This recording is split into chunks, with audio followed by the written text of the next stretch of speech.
Hello, everyone. This time, I didn't forget to record the audio. Anyways, we're staring at a blank Roll20 screen right now. In the top left corner, you can see it says Tutorial 20 Anima. What the fuck does that mean, you might ask me? Well, I've been DMing a game called Anima Beyond Fantasy for a very long time. In fact, I have the PDF of the book right here. Look at this thing. Yeah. Isn't that a pretty... Look at all that art. It's nice. Today, I'm doing a tutorial video. We're going to be making a character in Anima Beyond Fantasy. What kind of character? Well, I'll let the dice decide. I was just doing this earlier and I fucked up royally. So I'm just going to do it all over again. And this time not fuck it up. I'm going to try and make a simple character this time. Last time I made a more of a complex one. I'm going to start with something nice and simple though. So I'm not going to go on any of these dual class things you might see here that look like obvious dual class, like Wizardman. What the fuck's that shit? We're going to take it nice and simple and slow. And I'm going to make sure that we can make ourselves a nice character who will survive in combat, survive outside of combat, and is a legal choice for a character. Nothing weird. So first things first, there are many methods of creating a character in Anima Beyond Fantasy. They're outlined in the core book. They're right near the beginning. In fact, I'll show you where they are actually before we begin this. They're like literally right here.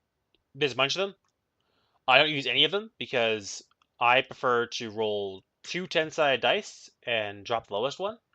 There is one of the methods I use where if you roll below a 4, you would re-roll that dice, because anything below a 4 is subhuman and would make no sense to live the adventuring life. We're going to be using the Roll20 character sheet today because it's simple, it's there already, and we might as well. So we're going to give Zomeski Grakre some life today. That's a much better name than the other guy anyways. Fuck that other guy. He's dead now anyways. There's 8 stats in Beyond Fantasy. Let's roll for them. Well, actually, there's 9, but there's only 8 we care about today. I'm not going to talk about the 9th one at all. So in Roll20, just type in /roll 2d10, drop the lowest for your stats. We're going to do this 7 more times. 2, 3, 4, 5, 6, 7. Look at that. We rolled 2. Let's roll that shit. 7 now. Perfect. I'm just going to type my numbers down onto the Roll20 directly. So 6, 7, 4, 9, 7, because that 2 is now a 7, 5, and 10. Oh, I have a 10 this time, nice. 10's really good, obviously. So 1, 2, 3, 4, 5, 6, 7.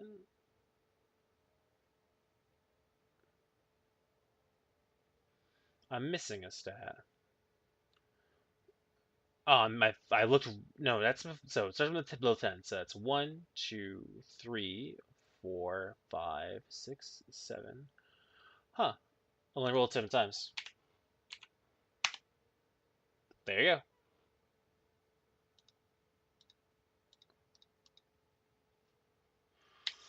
So wow, these stats are actually pretty good, actually.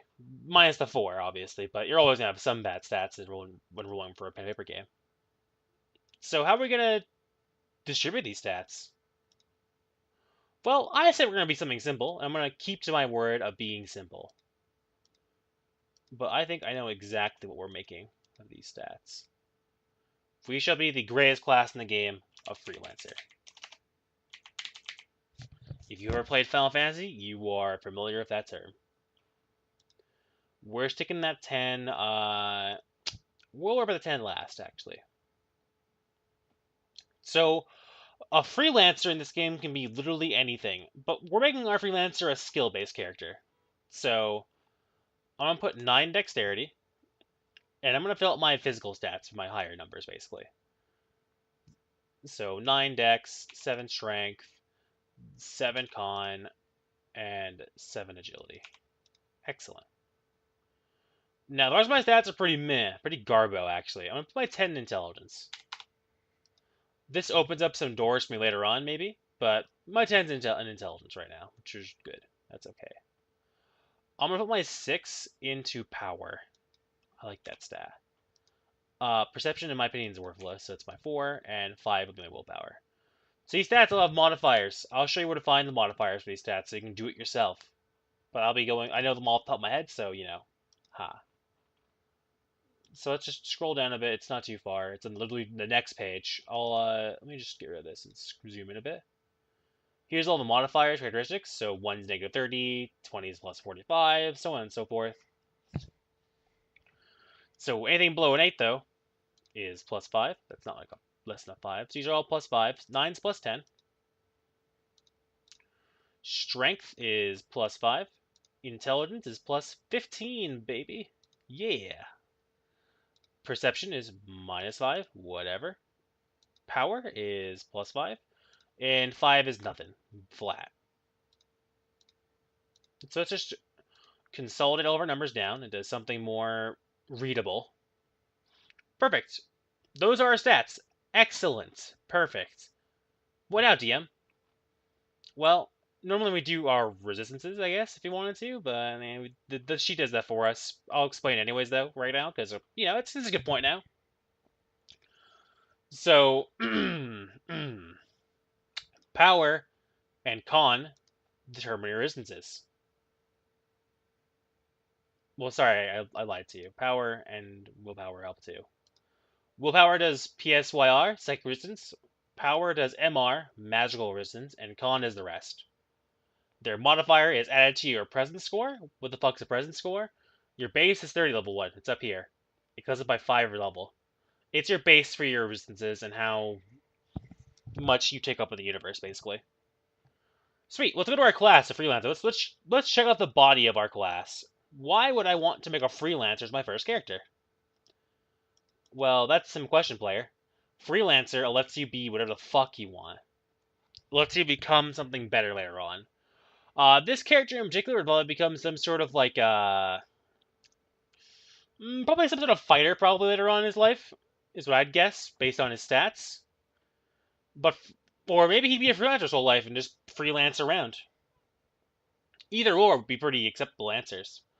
But the first thing about freelancers is they get really cheap class changing, and they get plus 10 to 5 different abilities level of their choosing. So let's do all for our innate bonuses first. Of our things we get for freezies. So that's plus 5 class HP. Nice. Plus 5 to our initiative. Nice. Martial knowledge? Don't know what that is, DM, but let's put it in anyways. It goes over in the section. Key. Nice. We don't get this next level. There's an 8 psychic points, so that's cool. Let's see what else we have for free. Ah, plus 10 Xeon. Cool. Don't know what that is, DM. That's fine. That would go here, though, in this magic section of this character sheet.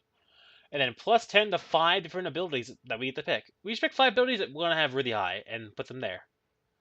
So, I'm thinking this guy is the, like, party face, probably. So let's put it into trading, persuasion, etiquette,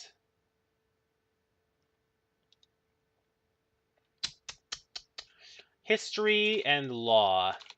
Skills to keep the party out of trouble with, you know? Nice, simple, good skills. Now, before I explain the rest of the sheet, there's one more thing to do before we actually have to begin spending our points for creating our character, and that's picking our advantages and disadvantages. I'm going to be picking them right now. So let's go to creation points. This little thing I have marked over here. Page 15.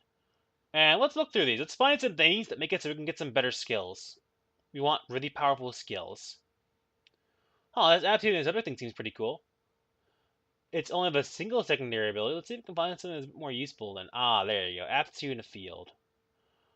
This one is great for when you want to really, really have a lot of skills. And that's character we're building here. We're building skill guy.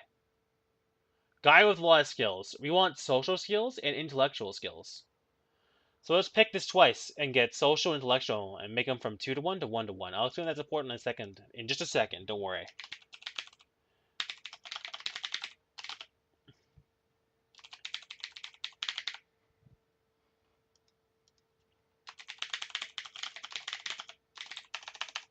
So I'm picking these skills, these fields, intellectual and social. This costs 2. However, during character creation, we only get 3 creation points. That's 4. We get a disadvantage to balance this out. Let's pick. I don't want to get too many advantages in this character. I want to keep it nice and simple. So let's pick a meh disadvantage. Let's pick bad luck.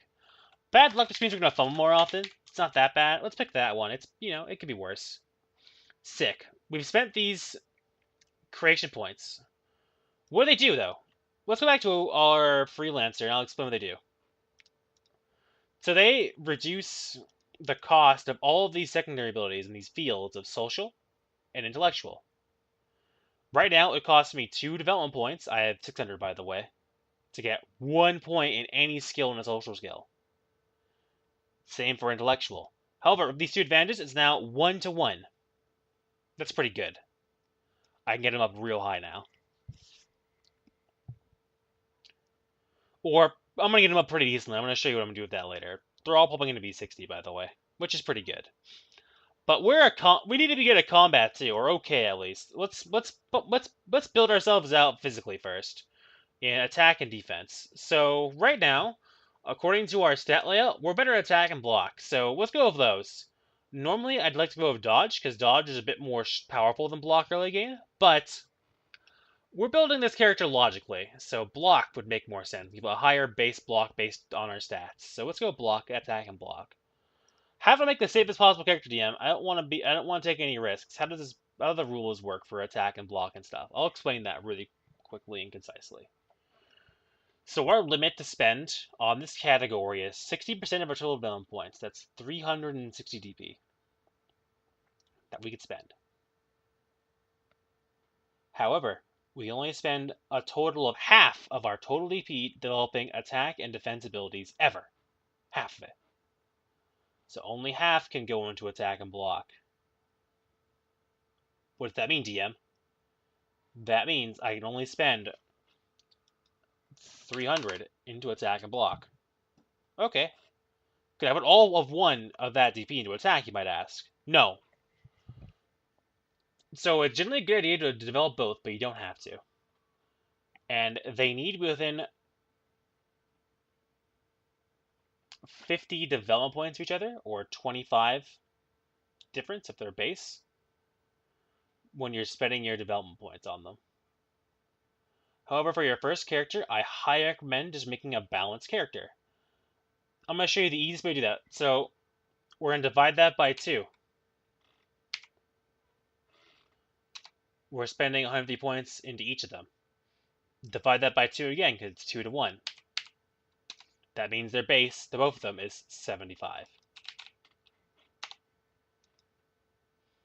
So our base attack and block are 85. That's pretty good. With a shield, this will get up quite a bit higher. So we're going to be pretty solid with this number. So that's 351 points gone. There's nothing else in the combat category I want to spend. So we have 360 points to spend on secondary abilities. Hey, we get some for 1, but there's some notice and search skill here that I want to get some points into. I want to get like 20 into each. That's 80 development points. So 20. Just enough that I won't be taken completely by surprise by a pathetic creature, but not enough to spot out dangerous traps or anything. So I have 280 development points, and I have 5 skills that I care about. I get to them all at 56. Let's do it. So we're going to put 56, this number, into every ability we put a 10 in. It's okay, you can have weird numbers like this, it's fine. No one's going to cry at you or bemoan you. It happens. So everything we have that class bonus, we put 56. Sick. Now you have some pretty decent skills here. However, there's one more thing we have to do to really round out our skills. Rule 1. We get a special little bonus we get to spend somewhere called a natural bonus.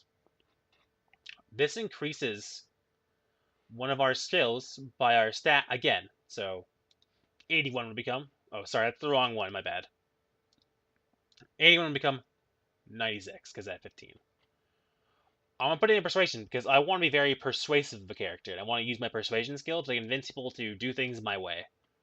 I picked trading, so I could, if we find some cool weird loot, like ivory tusk or something, we can sell it at a good price. I picked etiquette, so if we do a job for a noble or something, we don't look like fucking savages. I took notice and search, so people can't stick up on me very easily, and so I can examine things around a room effectively. I picked history, so that I can know about the region of an area and know more about it before we just go running off into it. And I picked law because eventually we're gonna get into some trouble, and if I know the laws of the area, I can help us get out of that trouble, basically. So this is a very simple character we made today, and it should be a nice guideline of how to make a very simple character.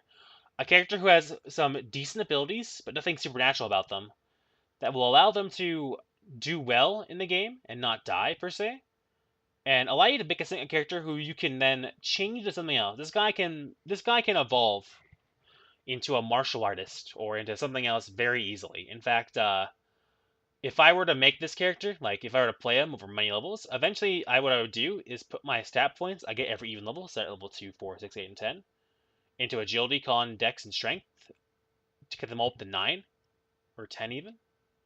Just boost them up a bit so that I can go into martial arts and stuff. But this is the extended video so far. We're just making Zamarsky Drakre into a legal basic character. You could take this guy and throw him into a campaign, he'd be usable. There are some things in default like size. Size is too important. It's your strength plus your con. So our size is 14, for example. Our appearance, we didn't roll that. I'm going to say our appearance is 7. You can pick it or roll it. Doesn't matter. Our race, it's human. Our gender, it's a male. Our height and weight's based off our size. We can look up a chart to see what it is, but it's not too important. This number is more important than these numbers. But yeah, that's how you make a character. It's very simple. I'm going to expand into further topics later on beyond just making a character, like how to fight, how to make more complicated characters, such as a supernatural-based character, like, I don't know, like this warrior mentalist or something, maybe? Or this mentalist, look how poofy his fucking shirt is. But yeah, I hope you guys enjoyed, and if you did, then click the buttons. You know which ones I'm talking about. Anyways, I'll see you crazy fools around.